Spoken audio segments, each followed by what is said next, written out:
Here we are, story time with Mrs. Daniel again. We're reading The Lion, the Witch, and the Wardrobe by C.S. Lewis, and we are on chapter 10. The spell begins to break. Now we must go back to Mr. and Mrs. Beaver and the three other children. As soon as Mr. Beaver had said, "There's no time to lose," everyone began bundling themselves into coats, except Mrs. Beaver, who started picking up sacks and laying them on the table and said, "Now, Mr. Beaver, just reach down that ham, and here's a packet of tea, and there's sugar, and some matches, and if someone will get 2 or 3 loaves out of the crock over there in the corner." "What are you doing, Mrs. Beaver?" exclaimed Susan. "Packing a load for each of us, dearie," said Mrs. Beaver very coolly. "You didn't think we'd set out on a journey with nothing to eat, did you?" "But we haven't time," said Susan, buttoning the collar of her coat. "She may be here any minute." "That's what I say," chimed in Mr. Beaver. "Get along with you all," said his wife. "Think it over, Mr. Beaver. She can't be here before a quarter of an hour at least." "But don't we want as big a start as we can possibly get," said Peter, "if we're to reach the stone table before her?" "You've got to remember that, Mrs. Beaver," said Susan. "As soon as she has looked in here and finds we're gone, she'll be off at top speed." "That she will," said Mrs. Beaver, "but we can't get there before her, whatever we do, for she'll be on a sledge and we'll be walking." "Then have we no hope?" said Susan. "Now don't you get fussin', there's a dear," said Mrs. Beaver, "but just get half a dozen clean handkerchiefs out of that drawer, 'cause we've got a hope. We can't get there before her, but we can keep under cover and go by ways she won't expect, and perhaps we'll get through."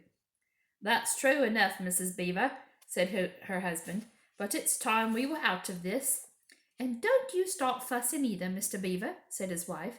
"There, that's better. There's 4 loaves, and the smallest for the smallest of us. That's you, my dear," she added, looking at Lucy. "Oh, do please come on," said Lucy. "Well, I'm nearly ready now," answered Mrs. Beaver, at last allowing her husband to help her into her snow boots. "I suppose the sewing machine's too heavy to bring?"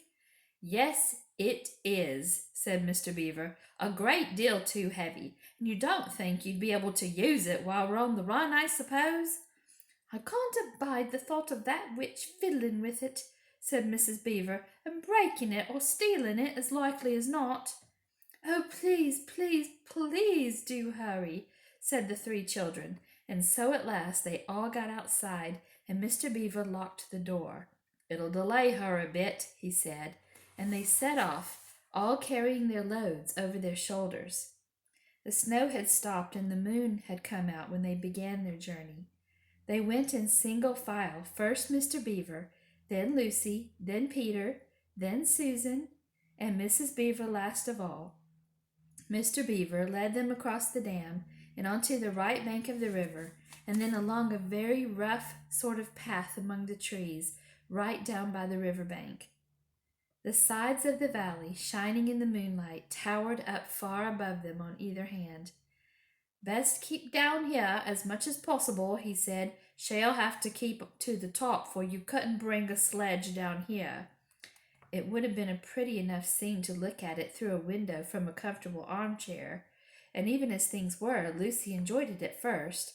But as they went on walking and walking and walking, and as the sack she was carrying felt heavier and heavier, she began to wonder how she was going to keep up at all. And as she stopped looking at the dazzling brightness of the frozen river with all its waterfalls of ice, and at the white masses of the treetops and the great glaring moon and the countless stars, and could only watch the little short legs of Mr. Beaver going pad, pad, pad, pad through the snow in front of her as if they were never going to stop. Then the moon disappeared and the snow began to fall once more. And at last Lucy was so tired that she was almost asleep and walking at the same time, when suddenly she found Mr. Beaver had turned away from the river bank to the right and was leading them steeply uphill into the very thickest bushes. And then, as she came fully awake, she found that Mr. Beaver was just vanishing into a little hole in the bank which had been almost hidden under the bushes until you were quite on top of it. In fact, by the time she realized what was happening, only his short, flat tail was showing. Lucy immediately stooped down and crawled in after him. Then she heard noises of scrambling and puffing and panting behind her, and in a moment all 5 of them were inside. "Wherever is this?" said Peter's voice, sounding tired and pale in the darkness. I hope you know what I mean by a voice sounding pale. "It's an old hiding place for beavers in bad times," said Mr. Beaver, "and a great secret. It's not much of a place, but we must get a few hours' sleep." "If you all hadn't been in such a plaguey fuss when we were starting, I'd have brought some pillows," said Mrs. Beaver. It wasn't nearly such a nice cave as Mr. Tumnus's, Lucy thought, just a hole in the ground, but dry and earthy. It was very small, so that when they all lay down, they were a bundle of fur and clothes together, and what with that and being warmed up by their long walk, they were really rather snug. If only the floor of the cave had been a little smoother. Then Mrs. Beaver handed round in the dark a little flask out of which everyone drank something. It made one cough and splutter a little and stung the throat, but it also made you feel deliciously warm after you'd swallowed it, and everyone went straight to sleep. It seemed to Lucy only the next minute, though it really was hours and hours later, when she woke up feeling a little cold and dreadfully stiff, and thinking how she would like a hot bath. Then she felt a set of long whiskers tickling her cheek, and saw the cold daylight coming in through the mouth of the cave. But immediately after that, she was very wide awake indeed, and so was everyone else. In fact, they were all sitting up with their mouths and eyes wide open, listening to a sound which was the very sound they had all been thinking of, and sometimes imagining they heard during their walk last night. It was a sound of jingling bells. Mr. Beaver was out of the cave like a flash the moment he heard it. Perhaps you think, as Lucy thought for a moment, that this was a very silly thing for him to do, but it was really a very sensible one. He knew he could scramble to the top of the bank among bushes and brambles without being seen, and he wanted above all things to see which way the witch's sledge went. The others all sat in the cave waiting and wondering. They waited nearly 5 minutes. Then they heard something that frightened them very much. They heard voices. "Oh," thought Lucy, "he's been seen. She's caught him." Great was their surprise when a little later they heard Mr. Beaver's voice calling to them from just outside the cave. "It's all right," he was shouting. "Come out, Mrs. Beaver. Come out, sons and daughters of Adam and Eve. It's all right. It isn't her." This was bad grammar, of course, but that is how beavers talk when they are excited. I mean in Narnia. In our world, they usually don't talk at all. So Mrs. Beaver and the children came bundling out of the cave, all blinking in the daylight, and with earth all over them, and looking very frosty, and unbrushed and uncombed, and with the sleep in their eyes. "Come on," cried Mr. Beaver, who was almost dancing with delight. "Come and see. This is a nasty knock for the witch. It looks as if her power were already crumbling." "What do you mean, Mr. Beaver?" panted Peter as they all scrambled up the steep bank of the valley together. "Didn't I tell you," answered Mr. Beaver, "that she'd made it always winter and never Christmas? Didn't I tell you? Well, just come and see." And then they were all at the top and did see. It was a sledge, and it was reindeer with bells on their harness, but they were far bigger than the witch's reindeer, and they were not white, but brown. And on the sledge sat a person whom everyone knew the moment they set eyes on him. He was a huge man in a bright red robe, bright as holly berries, and with a hood that had fur inside it, and a great white beard which fell like a foamy waterfall over his chest. Everyone knew him because, though you see people of his sort only in Narnia, you see pictures of them and hear them talked about even in our world, the world on this side of the wardrobe door. But when you really see them in Narnia, it is rather different. Some of the pictures of Father Christmas in our world make him look only funny and jolly, but now that the children actually stood looking at him, they didn't find it quite like that. He was so big and so glad and so real. that they all became quite still. They felt very glad, but also solemn. "I've come at last," said he. "She has kept me out for a long time, but I have got in at last. Aslan is on the move. The witch's magic is weakening." And Lucy felt running through her that deep shiver of gladness which you only get if you are being solemn and still. "And now," said Father Christmas, "for your presents. There is a new and better sewing machine for you, Mrs. Beaver. I will drop it in your house as I pass." "If you please, sir," said Mrs. Beaver, making a curtsy. "It's locked up." "Locks and bolts make no difference to me," said Father Christmas.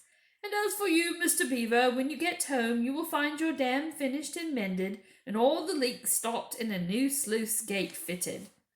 Mr. Beaver was so pleased that he opened his mouth very wide and then found he couldn't say anything at all. "Peter, Adam's son," said Father Christmas. "Here, sir," said Peter. "These are your presents," was the answer, "and they are tools, not toys. The time to use them is perhaps near at hand. Bear them well." With these words he handed to Peter a shield and a sword.